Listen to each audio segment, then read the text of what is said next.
Hi, welcome back to my channel. The day has come, the time has come. The journey that I'm about to embark on is starting today. I'm so ready. I'm like mentally there. I've been putting this off for years now. I think I've been like emotionally scarred by Sarah J Maas. Throne of Glass, ACOTAR, mainly Throne of Glass. If you guys haven't read the Throne of Glass series,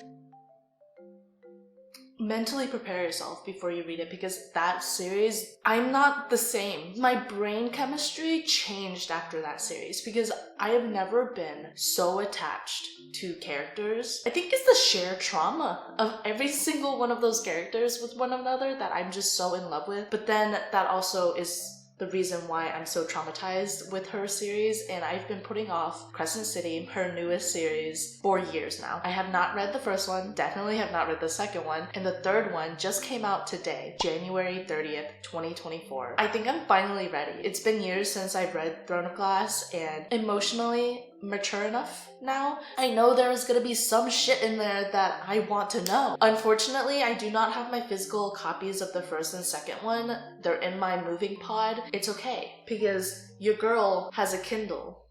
I already bought it on my Kindle. I'm gonna be starting Crescent City. You guys can come on this journey with me. I can document my insanity. That is who I am when I'm reading an SJM series. So I'm gonna do two videos. One of them is gonna be the spoiler-free version, and then another one's gonna be the spoiler-filled version of the video. I don't know which one you clicked on because I'm sure the intro is gonna be the same, so just letting you know now to double check the title to make sure you're at the correct video, because I definitely don't want to spoil it for you guys.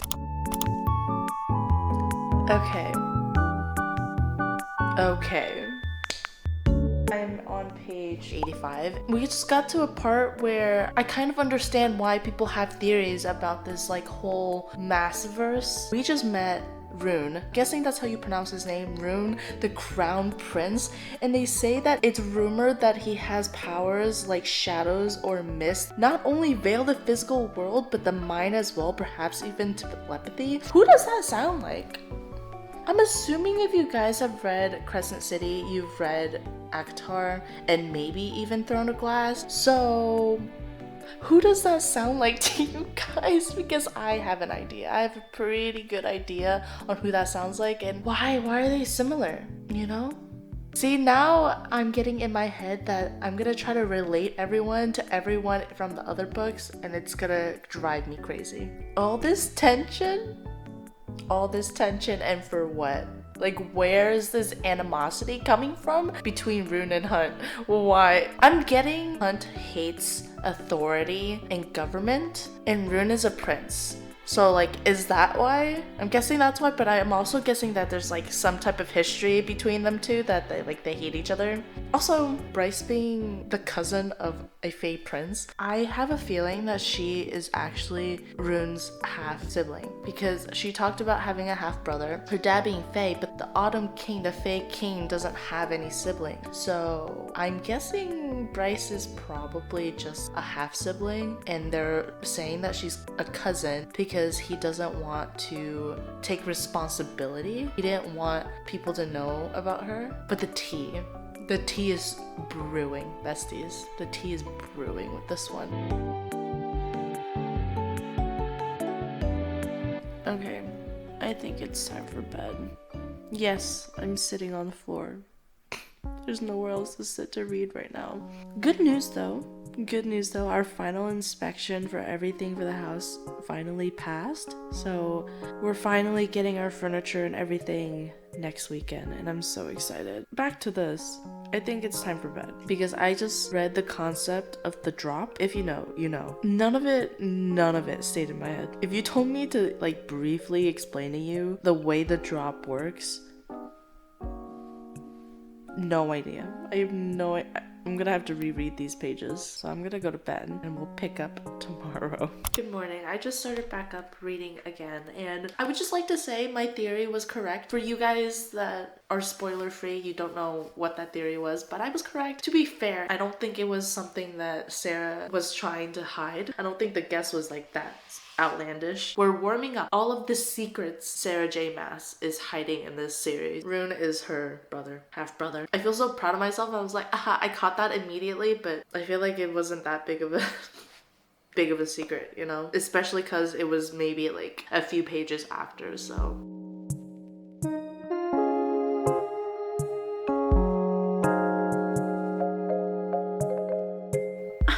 That's so rude. That is so rude. Enough with the name calling. Leave my girl Bryce alone.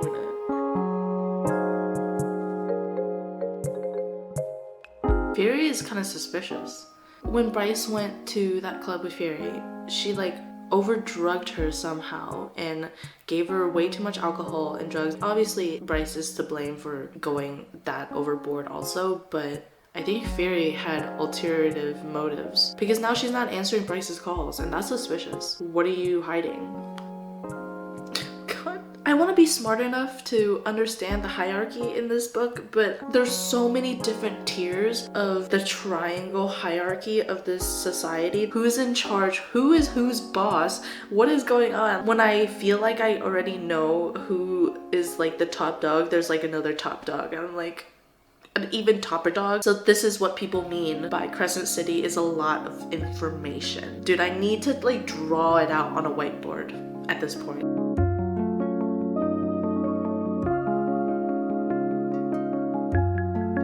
I'm so sad. I feel like Bryce in the little bit of, okay, I guess it's not that little bit, I've read 100 pages, but all of the things that Bryce has gone through in this short amount of time, I feel like she deserves to be taken care of. No one's taking care of her. What do people expect? For her to act like an angel after all of the shit that she went through? I feel like she's so alone and it breaks my heart. Also, if you guys have not read the synopsis of Crescent City, do not. Like, go into it blind. I feel like it's a lot more, I wouldn't say enjoyable, but more shock-worthy and get your attention if you don't read the back of the book. Like, all you have to know is the main character's name is Bryce, and that's it. Just go into it blind, because I think the synopsis ruined a really big scene in the beginning of the book that like snowballed Bryce into what she's gonna do for the rest of the series. So that needs to be a secret, and when you find out what that is, it's gonna be a lot more shock-worthy than if you already know that it's gonna happen. If you haven't read the synopsis yet, don't read it. If you guys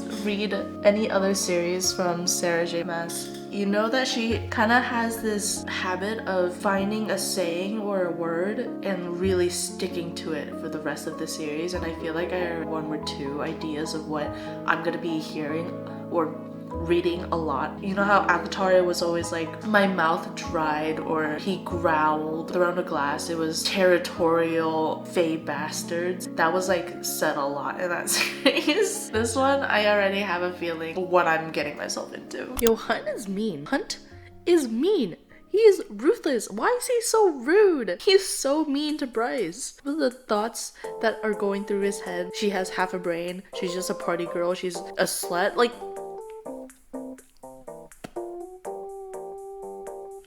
you are just a man. At the end of the day, you are just a man. You have no say whatsoever, Hunt. I don't care if you're the main love interest. He is the main love interest, right? Yeah, that's wild. That is crazy how he's just so mean. It feels like the lighting is really dark. Give me a second. Is that better?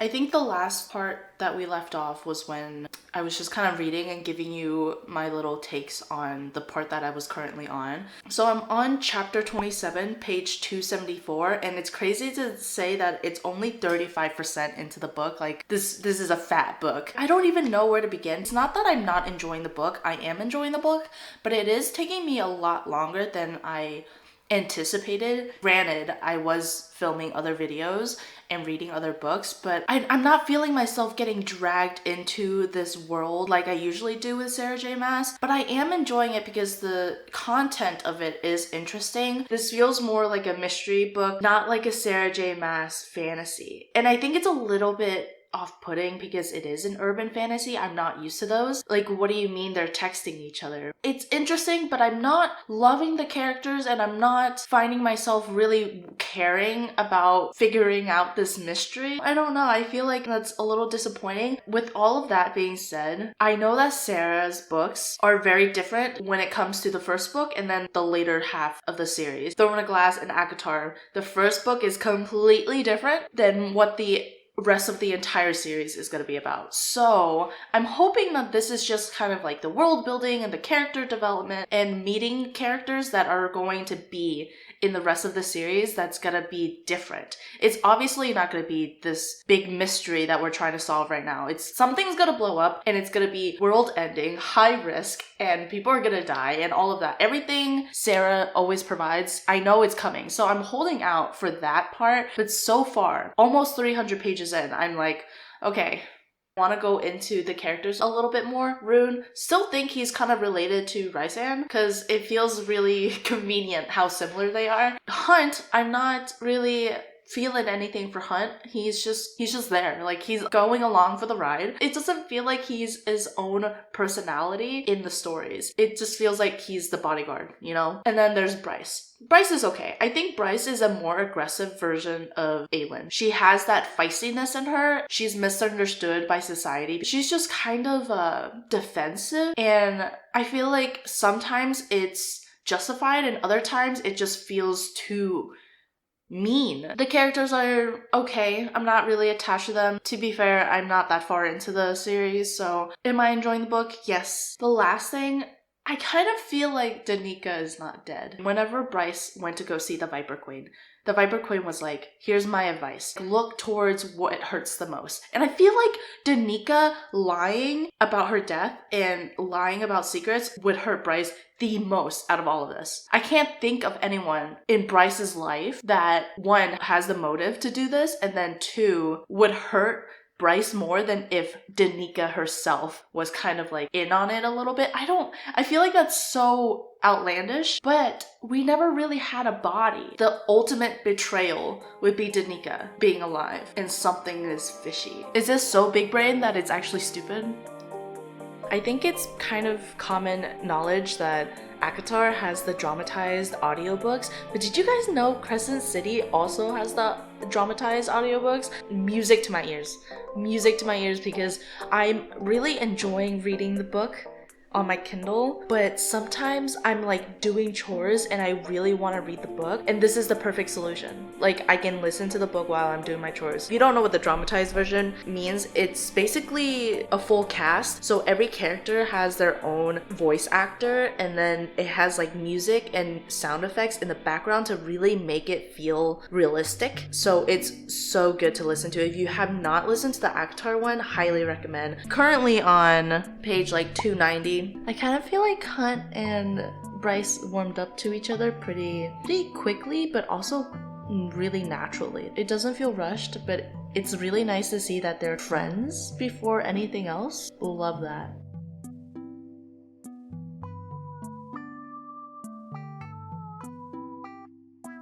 Okay, did I speak too soon? Did I? Bryce is really giving kind of like Gen Z attitude right now. Bryce is really giving. She would make TikToks and she would shoot the shits on TikTok just like you were talking to your bestie on FaceTime. Fae queen named Thea when they entered this world during the crossing. Enter the world through the crossing? It's giving Throne of Glass. If you know, you know. I think my love language is act of service because this is like the barest thing, the smallest little thing, and Bryce did it, and it just makes me feel like, oh, like she's so good. Love Sarah's characters because there's always some type of act of service that makes you fall in love with the characters. The scene I'm talking about is on chapter 32. It's like a brief conversation about how Hunt is kind of mundane in the way that he watches sports. He watches sports on his free time, and Bryce is like, wow, that's so unlike you because I think of you as a mysterious assassin or whatever. He watches sports and then he gets a call that he has to do something, and then he gets home really late, misses the game on the TV, he doesn't even want to watch it really because he had to go kill someone. But she came out and she was like, I recorded the game for you if you still want to watch it. And like, it's just like the barest things that just really called to my heart. Everything somehow just relates back to the fact that there are multiple universes or dimensions in this entire Massiverse. Every single time they keep talking about how the Fae were in the past, like, oh, the Fae were so much more powerful in the past, and now they have literally a small percentage of the power that they did back then. It's just like, I know Fae that had a lot of power. Without fail, Sarah J Maas always makes every single character in her series beautiful. Like, everybody is just beautiful. Like, where are the ugly people? I'm just kidding. But so far, I think I'm getting more into it, because now it's getting more conspiracy theory and legends and stuff, and I love that shit. I love that shit. Crazy, I'm not even halfway there and I'm already past 300 pages. If you guys have watched my other videos, you know how much I love Criminal Minds. It's basically them being detectives and going around to like crime scenes and like putting pieces together, and it's just so interesting. It's so interesting. Obviously, they're not profilers. They're not like getting into criminals' heads or anything, but it's just so interesting going to each site and kind of piecing it together one by one.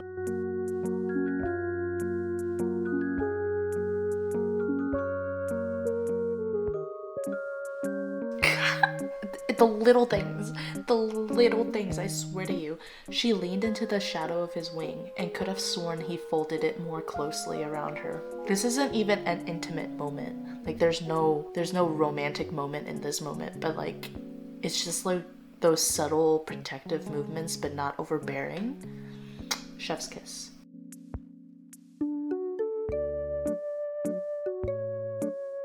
Please ignore the fact that there's an outlet right here. We are currently sleeping on a mattress pad on the floor because we're waiting for our furniture to be delivered tomorrow, which is so exciting.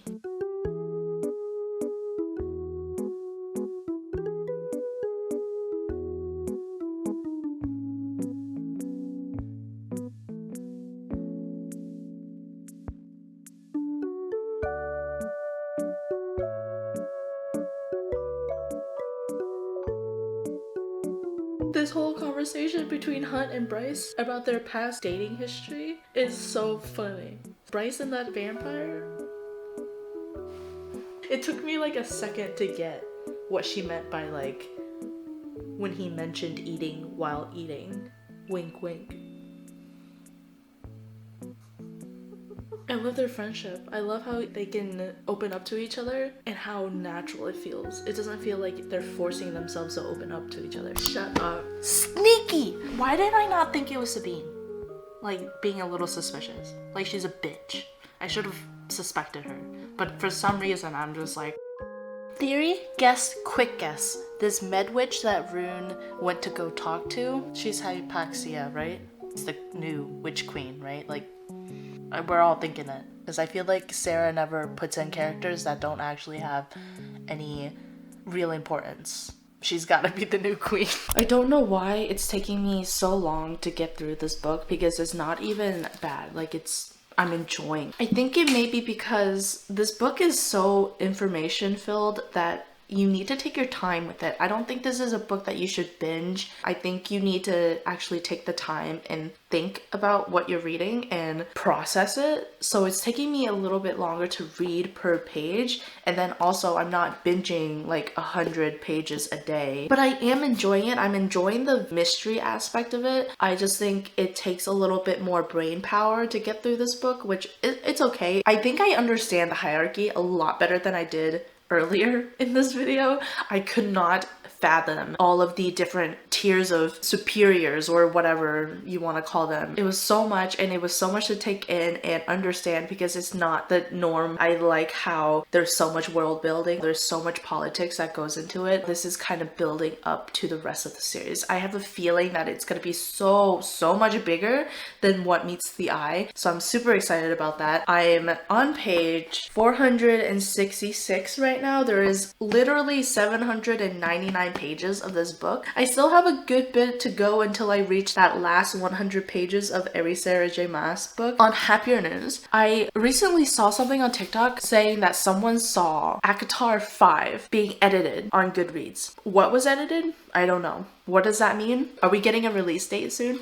Lahaba is probably my favorite character right now because she is just so cute. She's adorable. I don't really care about their romance. I think they're starting to just now really like pick up on the feelings for each other, but I couldn't care less at this point. Do not tell me Bryce just summoned a Prince of Hell. No way. No way is she friends with the Prince of Hell, right?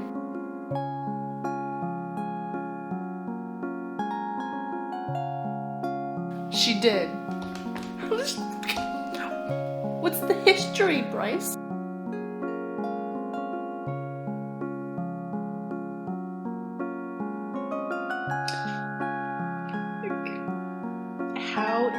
How do you have the authority to summon a Prince of Hell? It's so rude. Don't need to be talking about Danica like that. You don't say. Tell me more. Tell me more. The universe is massive. Some believe it has no end, or that our universe might be one in a multitude, as bountiful as the stars in the sky, or the sand on a beach. Huh, your kind, fallen, were made in Midgard, but the Fae, the Shifters, and many others came from their own worlds. There has to be something that's gonna come up again about these photos. Like, is it normal? I don't think it's normal. Like, I don't know anyone that does this, and I don't do this, where Bryce or Hunt would just take random photos of the moment that they're in, like of each other, of other things, of the things they're doing, eating, like... Wait, that is normal. The way I described it, that is normal, Lucy girl. This book is a little too sad for me to feel triumphant in this moment in time. Normally I would feel so satisfied that they took action. I'm at the part where Bryce got chocolate croissants because Danica always loved chocolate croissants on her birthday, and would be her 25th birthday if she was alive. So Bryce got chocolate croissants to celebrate, and she was really sad because no one remembered Danica's birthday. No one texted her, and usually people would text her a year after her murder. They would text her, and now no one remembered, and she was sad. And then Amelie, or whatever the fuck her name is, wrote trash on the croissants. You just really think about how Bryce lost her best friend, her other half, for still just so ruthless. I feel like Bryce is kind of like impulsive with her decisions. We just got to the part that Hunt betrays Bryce. Last night I was like, there's no way this is the answer. We still have 200 pages. There's no way that this is exactly what it is. Danica is just a drug addict. I can't let myself believe that because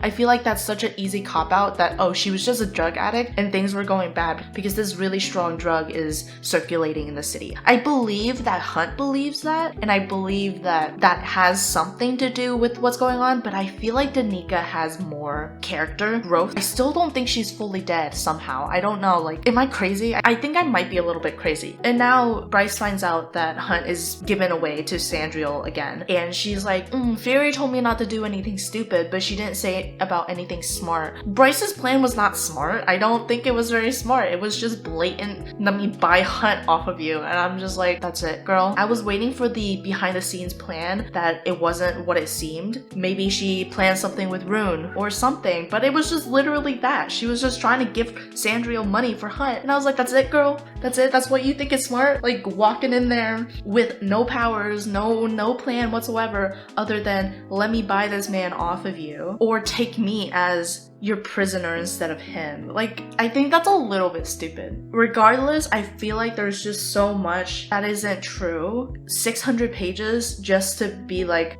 drugs.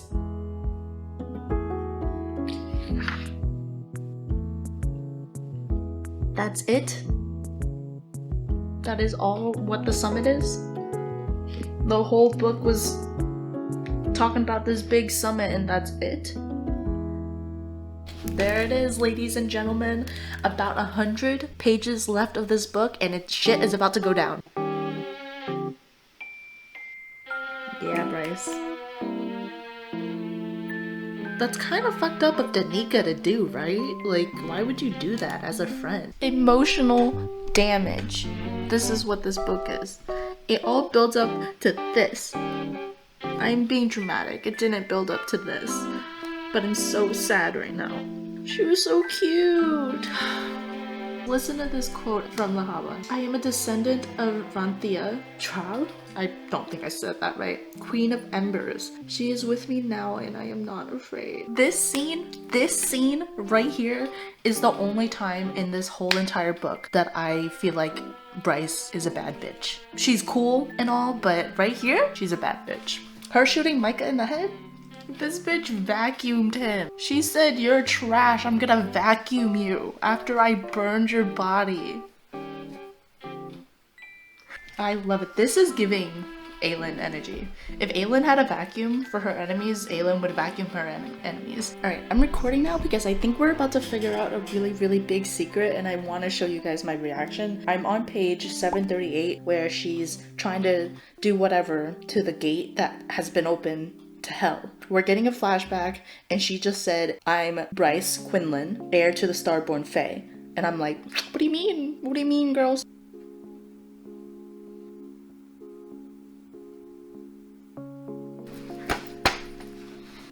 He rose to his feet as Hypaxia's magic dissolved the halo from his brow. Go off, hun. Go off. I'm ready for you to go off. Okay, it's been a few days and I finally finished Crescent City House of Earth and Blood. I had to let it simmer, let myself really digest all of the information and just everything this book had to offer before I gave you guys any sort of rating or review on the book. First off, this is Sarah J. Maas's first high fantasy, urban fantasy with adult fantasy, like all of that put together. So it was a lot to take in because her other series aren't like this. You still get the SJM feeling from this book, but it is very different. And I'm not saying that in a way that to say that it was bad, because it wasn't bad. I still really enjoyed this book, but it is one of those that you need to really have your brain on to read because there's a lot of information. There's gonna be a lot of information in here that you need to pick up on, or it's gonna be really confusing. So take your time while you read this and you'll enjoy it regardless. I think it's a well-written book and I really like that she kind of took the avenue of a mystery in this. That being said, there are some things in this book that I just felt like didn't do it justice. The characters, I'm kind of indifferent with the characters. I don't hate any of them, but I also do not love any of them. I feel a little bit underwhelmed by them. I don't know why. There were moments where the reader should be feeling some type of emotion or attachment to these characters because you learn about their trauma or you learn about their personality and their character growth, but I just could not care enough. I knew to be sad for Bryce and I knew to be upset for Hunt, but I didn't actually feel it in my heart. You know what I mean? Like, does that make sense? I'm not upset with how this book is because it is the first book in the series, but you follow this half human, half fae girl named Bryce, and this is urban fantasy. So think present day. They have cell phones, they go clubbing, there are drugs, there's alcohol, but then there's also the fantasy aspect of fae and vampires and werewolves and other types of magical beings. There's a lot of hierarchy in the authority. Definitely take your time while you're reading that. But overall, it was fun. It was something new. It's a lot of information, that's for damn sure. The one thing I did feel a little bit about was the constant POV changes. It's not in first person, so you're not in Bryce's head or Hunt's head, but you follow the characters. So the narration would go from, oh, Bryce is doing this and that, to, oh, now Hunt is doing this and that, and there's no indication of when these changes other than like a gap. But after a couple days, I think I'm going to rate this book a 4. I really did enjoy it. It's just not one of my favorite, and I just didn't really love the characters like I was hoping to love them. With all of that being said, I am going to start on Crescent City 2, House of Sky and Breath. Yeah, I'm gonna be splitting the video up. This video is gonna end here, and I'm going to upload another one per book. Originally, I wanted to upload one big vlog of reading all 3 books, but I don't think that's kind of reasonable because these books are about 800 pages per book, and that's just a lot for one video. Maybe once I have all of the videos up, I can put them all together in one. But as of right now, I'm gonna do one reading vlog per book. Stay tuned for a book 2 reading vlog. I'm really hoping this one blows me out of the water. I heard that people love this one a lot more than the first one, especially because the side characters. But yeah, thank you guys for watching, and I hope you guys come back for the second one, or I'll see you in another video. Bye!